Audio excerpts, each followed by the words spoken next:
Hello everyone. ये video जो है क्लास 7 के स्टूडेंट्स के लिए है। क्लास 7 का ये जो स्लाइड आपके सामने शो हो रहा है, ये क्लास 7 के इंग्लिश का पहला लेसन है जो कि आपके सामने शो हो रहा है। इस लेसन का टाइटल है last lesson of the afternoon, यानी कि दोपहर का अंतिम लेसन।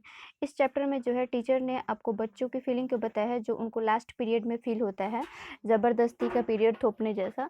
उसी फीलिंग के बारे में जो है पोएट ने इस पोएम में बताया है, इस चैप्टर में बताया है। कहता है क्या कि जब when will the bell ring and and this weariness, यानी कि कब घंटी बजेगी और कब ये थकान ख़त्म होगी। कितने लंबे समय से इन लोगों ने हमें जानवरों की तरह बांध कर रखा है। और मेरा ये जो आपको ग्रुप है दोस्तों का, मतलब कि जो हमारे अनरूली हाउंड्स हैं, ये जो हमारा पैक है पूरा ग्रुप का, ये जो है अब स्टार्ट नहीं कर सकता है अपना शैतानी। और हम लोग जो है आपको होता है ना कि आपको एक दूसरे के पीछे भागना, मतलब कि अब जो है ये लोग थक चुके हैं अपने टारगेट को। जो आज का इनका ज्ञान था, इनको ऐसा लग रहा है कि आज इतना पढ़ना था तो पढ़ाई हो गया। अब तो ऐसा लग रहा है कि अब बर्दाश्त नहीं हो रहा है जो आगे पढ़ाई हो रहा है। I can't hold them and urge them no more, यानी कि अब जो है बिल्कुल भी होल्ड नहीं किया जा रहा है, अब बिल्कुल भी इंतज़ार नहीं हो रहा है छुट्टी का। No longer now I can endure, यानी कि अब जो है टॉलरेट नहीं हो पा रहा है ये जो उनके ऊपर ब्रंट किया जा रहा है, ब्रंट ऑफ बुक्स दैट लाई, यानी कि ये जो किताबों का फोर्स है उनके ऊपर जो कि उनके सामने डेस्क पर पड़ा हुआ है, ये अब उनके लिए असहनीय हो रहा है।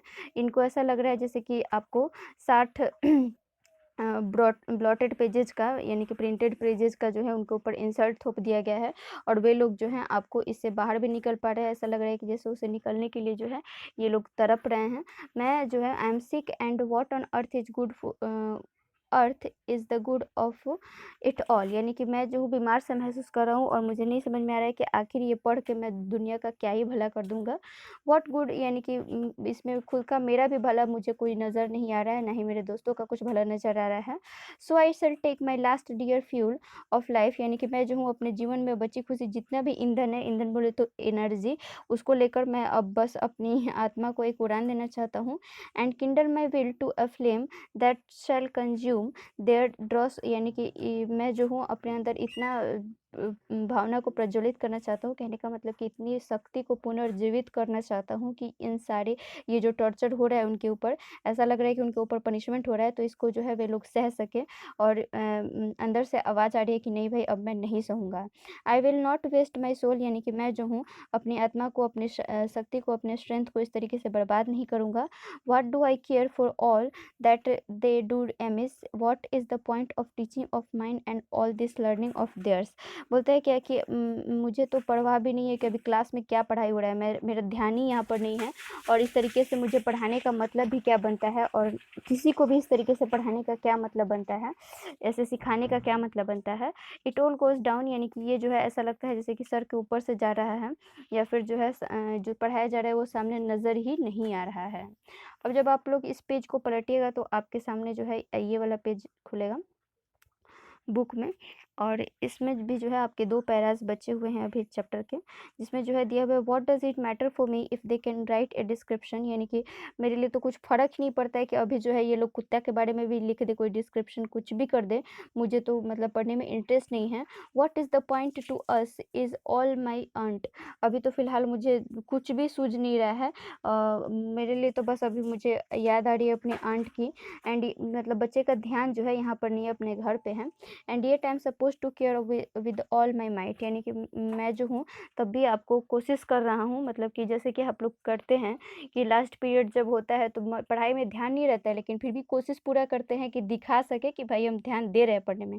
सिर्फ दिखाने के लिए ध्यान, ऐसा बच्चे प्रिटेंड करते हैं कि वे लोग बहुत ध्यान दे रहे हैं लेकिन उनका दिमाग कहीं और होता है। तो ऐसा ही जो है इस बच्चे का भी कहना है। I do not and will not, they won't and they don't and that's all it, यानी कि ना मुझसे पढ़ा जा रहा है, ना ही मेरे दोस्तों से पढ़ा जा रहा है, ना ही मुझे पढ़ना है आगे, और पर आगे मतलब कि इसके आगे वाले पीरियड में, क्योंकि अब इससे ज़्यादा तो अब वो बर्दाश्त नहीं कर सकता है। तो वही बोलता है कि अब बस ये ख़त्म हो गया, अब जो है मैं अपने शक्ति को बचाना चाहता हूँ, अपने लिए जितना भी स्ट्रेंथ है। They can keep theirs age, और वे लोग भी यानी कि शिक्षक भी जो हैं वो अपने स्ट्रेंथ को बचाकर अपने लिए रखे फ़िलहाल।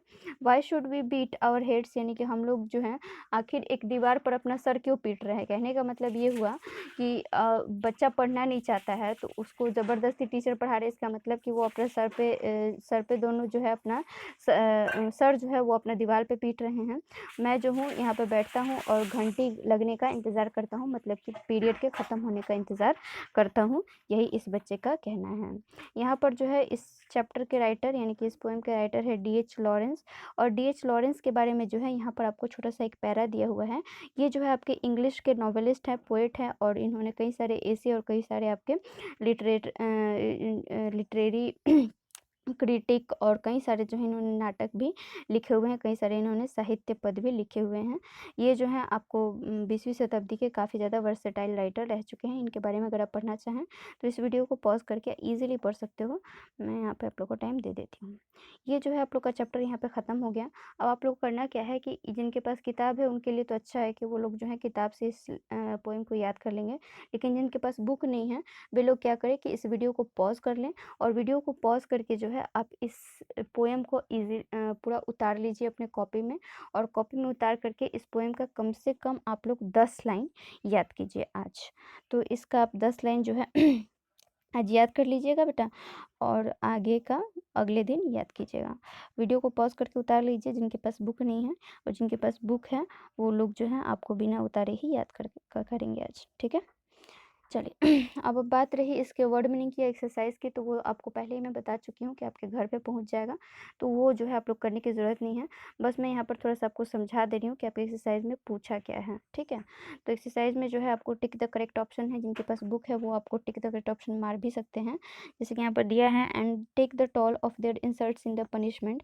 तो सॉरी, ये टिक द करेक्ट ऑप्शन नहीं है, I am sorry, which question मैंने मुझसे पढ़ने में गलती हो गई। यहाँ पर जो है 2 लाइन दिया हुआ है और उसी के लाइन के कॉन्टेक्स्ट में जो है इन क्वेश्चंस का आंसर करना है। जैसे कि 2 लाइन यहाँ पर दिया हुआ है और उस 2 लाइन से उठाकर 3 क्वेश्चन दिया हुआ है, या एक पैरा से बोल सकते हैं, और ये सेम क्वेश्चन सेकंड वाले में भी है। तो ये आपके नोट्स में आपको मिल जाएगा इसका सारा आंसर, और आप खुद से भी करना चाहें तो वीडियो पॉज़ करके अपने वर्ड्स में कर सकते हो, लेकिन रफ में कीजिएगा। नोट्स आप बनाइएगा जो टीचर्स के द्वारा लिखा हुआ जाएगा उसी से बनाइएगा। इसके अलावा दूसरा पेज में जो है आपको क्वेश्चन से मिलेगा इस चैप्टर का, जिसको मैं आपको दिखा देती हूँ। ये भी जो है आपको रिटन रूप में पहुँच जाएगा आपके घर में, तो आप लोग उसका क्या कीजिएगा, नोट्स बना लीजिएगा। और बस इस वीडियो में इतना ही रहने देते हैं। आप लोग अपने घर पे रहिए, सेफ रहिए, स्टडी कीजिए और लेसन को याद कीजिए। Thank you very much.